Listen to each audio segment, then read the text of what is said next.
कैसे हो दोस्तों।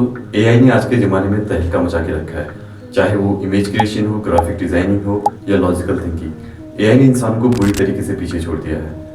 एक ऐसा दिमाग जो ना कभी सोता है ना कभी थकता है, हमेशा सीखते रहता है और इंसानों से भी ज़्यादा तेज़ी से रिस्पॉन्स देता है। ये कोई साइंस फिक्शन नहीं बल्कि आज के ज़माने की रियलिटी बन चुकी है। एआई सिर्फ एक टेक्नोलॉजी नहीं बल्कि एक रेवोल्यूशन है जिसने दुनिया को पूरी तरीके से बदल दिया है।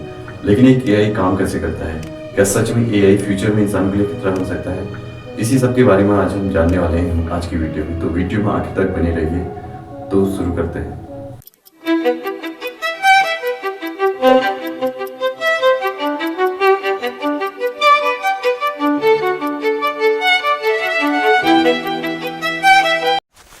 एआई का फुल फॉर्म है आर्टिफिशियल इंटेलिजेंस, यानी कि एक ऐसी तकनीक जिसमें मशीनों और कंप्यूटर को इस काबिल बनाया जाता है कि वो इंसानों की तरह सोच और समझ सके। जैसे हम अपने दिमाग की मदद से सीखते हैं, समझते हैं और प्रॉब्लम को सॉल्व करते हैं, उसी तरीके से एआई को कुछ इस तरीके से बनाया जाता है कि वो डेटा के कलेक्शन से सीख सके और प्रॉब्लम को सॉल्व कर सके। अगर हम एआई की हिस्ट्री के बारे में बात करें तो 1950 में ब्रिटिश वैज्ञानिक एलन ट्यूरिंग को ख्याल आया कि क्या कभी ऐसा भी हो सकता है कि मशीनें भी इंसानों की तरह सोच और समझ सके। इसलिए उन्होंने एक ऐसा टेस्ट बनाया जिसे ट्यूरिंग टेस्ट के नाम से जाना जाता है, जिसका इस्तेमाल आज भी एआई की एफिशिएंसी को चेक करने के लिए किया जाता है। 1956 में जॉन मैकार्थी ने पहली बार आर्टिफिशियल इंटेलिजेंस शब्द का इस्तेमाल किया था और एआई को एक अलग फील्ड बता दिया था। और लगभग इसी दौर में पहली बार वैज्ञानिकों ने एआई की पहली लैंग्वेज LISP का आविष्कार किया, जिसका इस्तेमाल एक ऐसी एआई बनाने में किया गया जो शतरंज जैसे कॉम्प्लेक्स गेम खेल सके।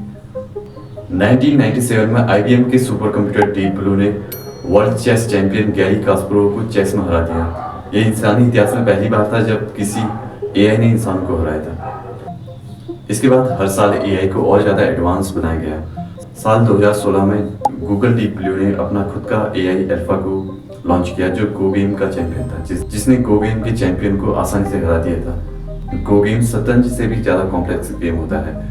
एक बार फिर से एआई की एक बहुत बड़ी जीत थी। साल 2022 में ओपन एआई अपना चैट जीपीटी लॉन्च करता है। टेक्स्ट बेस्ड एआई था जिसने सबका ध्यान अपनी ओर आकर्षित किया। चैट जीपीटी के लॉन्च होने के बाद से लेकर अब तक लगभग हजारों एआई आ चुके हैं, जैसे कि गूगल का जेमिनाई, मिडजर्नी, डीपसीक, इडियोग्राम। इन सब एआई की मदद से जो काम करने में पहले घंटों लगते थे अब वही काम मिनटों में होने लगे। बस एक क्लिक और फोटो का बैकग्राउंड चेंज। टेक्स्ट से आप फोटो जनरेट कर सकते हैं, टेक्स्ट से आप वीडियो भी जनरेट कर सकते हैं। वो सारे काम जो पहले सिर्फ इमेजिनेशन से किए जा सकते थे अब वो काम मिनटों में होने लगे। लेकिन एक एआई मॉडल काम कैसे करता है?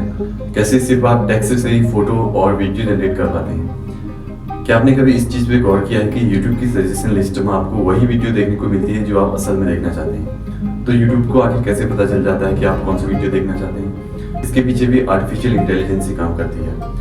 YouTube आपके द्वारा देखेगी सर्च हिस्ट्री, वॉच टाइम और लाइक्स का एनालाइज करके आपको वही वीडियो सजेस्ट करता है जो आप सच में देखना पसंद करते हैं। तो अब हम समझते हैं कि एक एआई मॉडल आखिर काम कैसे करता है। आर्टिफिशियल इंटेलिजेंस के काम करने की प्रोसेस एक बच्चे की तरह होती है। जिस तरीके से हमें एक छोटे बच्चे को बार बार बताना पड़ता है कि कौन सी चीज़ सेब है और कौन सी चीज़ केला।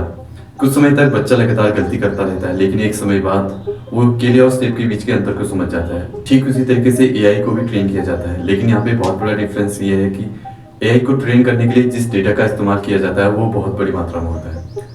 एग्जाम्पल के तौर पर हम ये देख सकते हैं कि ओपन एआई ने अपने चैट जीपीटी को ट्रेन करने के लिए साल 2021 तक इंटरनेट पर मौजूद हर प्रकार के डेटा से उसको ट्रेन किया, चाहे वो मूवीज हो, आर्टिकल्स हो, ई बुक्स हो या इमेजेस हो। तो कुछ इस प्रकार से एआई अपने डेटा का इस्तेमाल करके सीखता है और हमें रिस्पॉन्सेज देता है। जब भी एआई कोई गलती करता है तो उसे पॉइंट आउट किया जाता है। एआई को लॉन्च करने से पहले उसकी बहुत सारी ट्रेनिंग होती है जिसमें उसको बहुत सारे पैटर्न्स बताए जाते हैं कि उसे किस तरीके के आंसर पे किस तरीके का रिस्पॉन्स देना है, और जब वो पूरी तरीके से ठीक आंसर देने लगता है तो तब उसे लॉन्च कर दिया जाता है। जब भी हम एआई से कोई सवाल पूछते हैं तो कुछ खास स्टेप से होकर गुजरता है जिसे नेचुरल लैंग्वेज प्रोसेसिंग के नाम से जाना जाता है। सबसे पहला स्टेप्स होता है कि एक वाक्य को समझना। हम जो भी सेंटेंस लेते हैं उसको एआई छोटे छोटे टोकन्स में डिवाइड करता है और फिर उसके सिंटैक्स और ग्रामर को चेक करके वाक्य के अर्थ को समझता है। इसे नेचुरल लैंग्वेज अंडरस्टैंडिंग के नाम से जाना जाता है। इसके बाद अगला स्टेप होता है आपके लिए आंसर को बनाना। अब एआई को ये डिसाइड करना होता है कि आपके लिए कौन सा आंसर सही रहेगा। इसके लिए एआई ये देखता है कि क्या क्वेश्चन फ्रीक्वेंटली आस्क्ड क्वेश्चन की कैटेगरी में आते हैं या किसी कॉम्प्लेक्स क्वेश्चन की कैटेगरी में आते हैं। अगर क्वेश्चन कॉम्प्लेक्स हुआ तो एआई इसको सॉल्व करने के लिए मशीन लर्निंग का इस्तेमाल करता है। और आखिर में एआई ये देखता है कि कहीं ये question pre trained data type का तो नहीं है। अगर ऐसा है तो वो ये देखता है कि इस तरीके के क्वेश्चन का जवाब पहले कैसे दिया था, ठीक उसी तरीके से ये आपके लिए जवाब को तैयार करता है। इसके बाद तीसरा स्टेप्स होता है जवाब को बनाना। एआई को जो भी जवाब सही लगता है उसे ये प्रोसेस करता है। एआई को जो भी जवाब सही लगता है उसे ये इस तरीके से लिखता है कि उसे आसानी से समझा जा सके, जैसे कि ग्रामर सही करना और टेक्स्ट को फ्लो में लिखना, और कुछ इस तरीके से आंसर को पेश करना कि इंसान उसे आसानी से समझ सके। इस स्टेप्स को नेचुरल लैंग्वेज जनरेशन यानी कि एनजीएल के नाम से जाना जाता है। इसके बाद आता है हमारा आखिरी स्टेप जिसे कहते हैं रिस्पॉन्स। इस स्टेप्स में एआई फाइनली हमारे सवाल का जवाब देता है, और अगर हमें कुछ और जानकारी चाहिए तो हम एआई से पूछ सकते हैं और ये हमारे पुराने सवाल और जवाब को ध्यान में रख के हमें नया रिस्पॉन्स देगा। तो इन 4 स्टेप्स में एआई हमारे सवाल का जवाब देता है, लेकिन ये 4 स्टेप्स इतने फास्ट होते हैं कि हमें इस बात का कभी एहसास नहीं होता। लेकिन क्या एक एआई खुद से सोच सकता है? इसका जवाब है नहीं। एआई सिर्फ डेटा और कलेक्शन के आधार पर ही हमारे सवाल के जवाब देता है, लेकिन फिर भी बहुत सारे वैज्ञानिक एआई को फ्यूचर के लिए खतरा क्यों मानते हैं? इसे समझने के लिए हमें एआई की कैटेगरी समझना होगा। एआई को मेनली 3 कैटेगरी में डिवाइड किया गया है: नैरो एआई, जनरल एआई और सुपर एआई। सबसे पहले एआई की जो कैटेगरी आती है वो है नैरो एआई, जिसे वीक एआई के नाम से भी जाना जाता है। इस प्रकार के एआई को मेनली किसी स्पेसिफिक टास्क को करने के लिए बनाया जाता है, उसके अलावा कोई ये दूसरा टास्क नहीं कर सकते। नैरो एआई को बहुत बड़े पैमाने पर डेटा और पैटर्न के आधार पर ट्रेन किया जाता है। इसके एग्जाम्पल के तौर पर हम देख सकते हैं गूगल असिस्टेंट, नेटफ्लिक्स और YouTube recommendation, Siri, Alexa, chat GPT, face recognition. इस प्रकार के एआई मेनली बहुत ज़्यादा यूज किए जाते हैं, इसलिए इन्हें सिंपल और नैरो एआई के नाम से जाना जाता है। इसके बाद एआई की जो कैटेगरी आती है वो है जनरल एआई। इस प्रकार की एआई खुद से सीख सकती है, खुद से फैसले ले सकती है और अलग अलग टास्कों को कर सकती है। हालांकि जनरल एआई अभी तक बनाई नहीं गई है, लेकिन वैज्ञानिक इस मामले में काफ़ी रिसर्च कर रहे हैं और फ्यूचर में हमें जनरल एआई जरूर देखने को मिलेगी। तो आखिर जनरल एआई होगी कैसे? ये इंसानों की तरह सोच सकेगी, फैसले ले सकेगी और नए नए टास्क कर सकेगी, और वो टास्क भी कर सकेगी जिसके लिए इसे ट्रेन ना किया गया हो। इसका कोई अब तक रियल लाइफ एग्जांपल नहीं है, लेकिन आप रोबोट मूवी की चिट्ठी रोबोट को ले सकते हैं, जो जनरल एआई का एक अच्छा एग्जांपल है। इसके बाद एआई की जो अगली कैटेगरी आती है वो है सुपर एआई, जिसे एएसआई यानी कि आर्टिफिशियल सुपर इंटेलिजेंस के नाम से भी जाना जाता है।